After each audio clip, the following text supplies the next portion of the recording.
Welcome back. In this and the upcoming videos, we'll be talking about vector spaces, subspaces, span, and more. Let's get into it.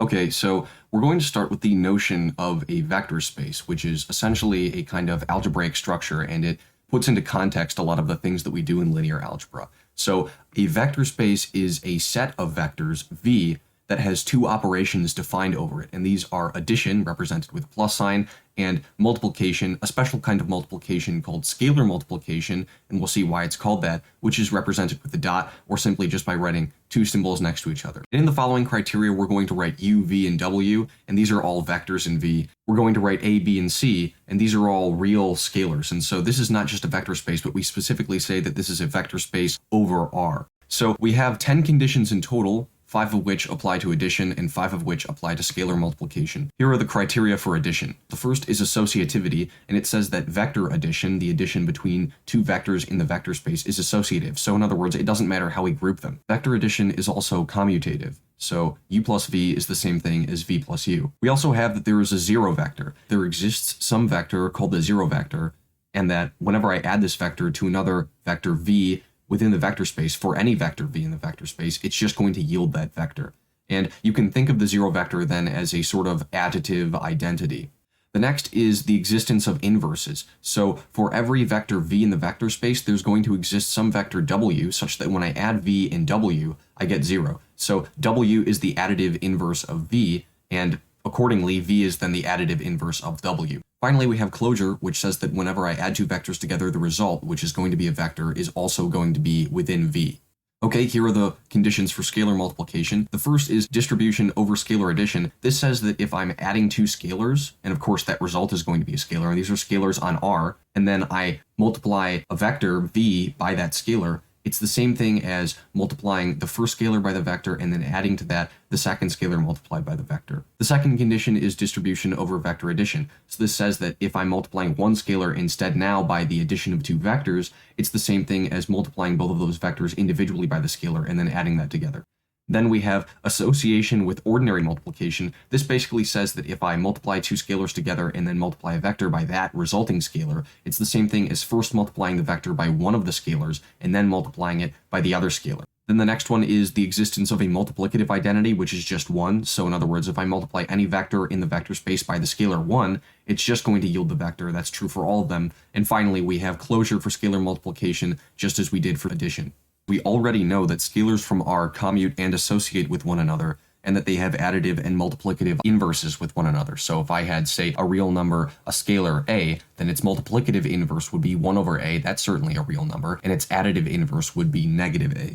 So essentially, a vector space is a place where it makes sense to take linear combinations of vectors.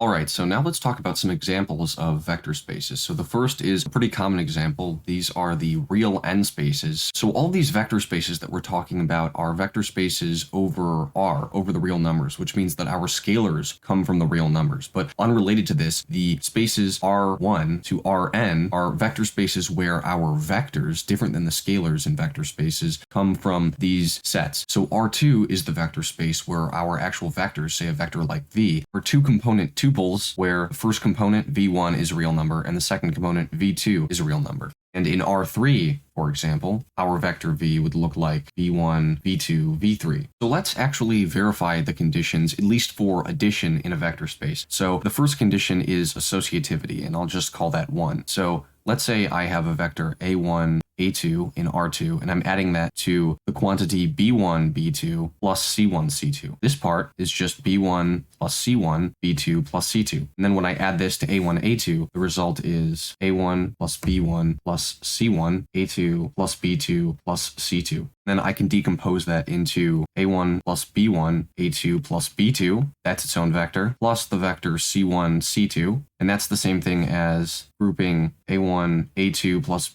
b1, b2 together, and adding to that c1, c2.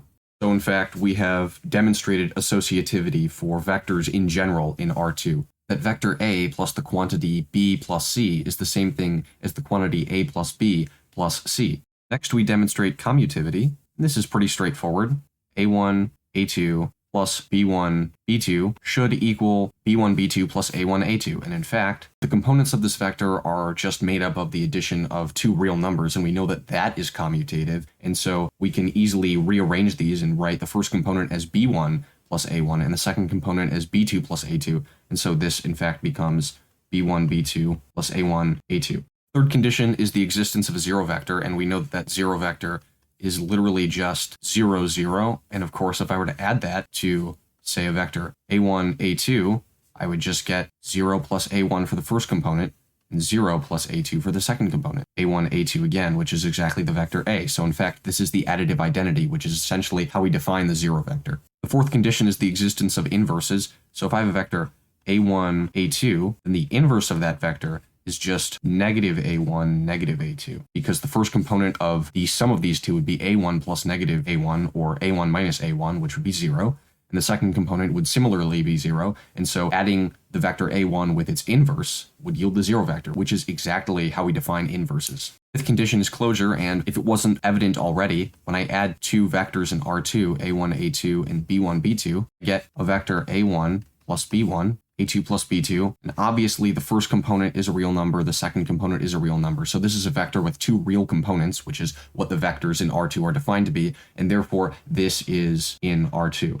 I'm not going to go over the conditions for scalar multiplication because they can be demonstrated similarly, but if you were asked to, say, solve a problem and demonstrate that R2 or some other vector space was in fact a vector space, this is how you would go about doing it. You would represent vectors and other quantities in a very general manner, and you would go over each of the conditions and demonstrate how they are true in general.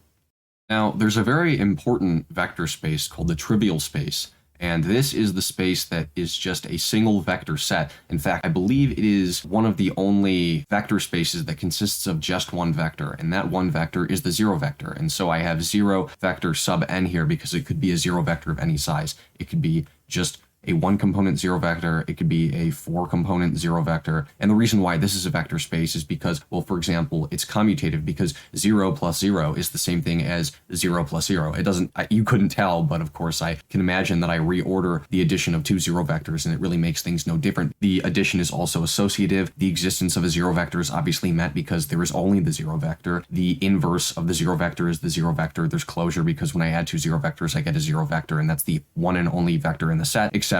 And so this is the trivial space. Another frequent example of vector spaces are spaces of polynomials. So a good example would be P1, which is the space of first-degree polynomials. P2 would be the space of second-degree polynomials. P5 would be the space of quintic polynomials, and so on. But right now we're just thinking about first-degree or linear polynomials, which are going to be functions of the form ax plus b, where x is just some x and a and b are real numbers. So for example, 3x minus 4. Addition would be defined as, say, taking ax plus b, and I want to add this polynomial to another arbitrary one, maybe cx plus d. The result of that is going to be a plus c times x plus b plus d. And this is a new polynomial. A plus c is the coefficient of the first degree term, and b plus d is the coefficient of the 0th degree, or constant term. The zero vector in this case would just be the polynomial 0x plus 0, and the inverse of any polynomial, say ax plus b, would just be negative ax minus b, because if I added negative ax minus b to ax plus b, I would get 0x plus 0, and so on.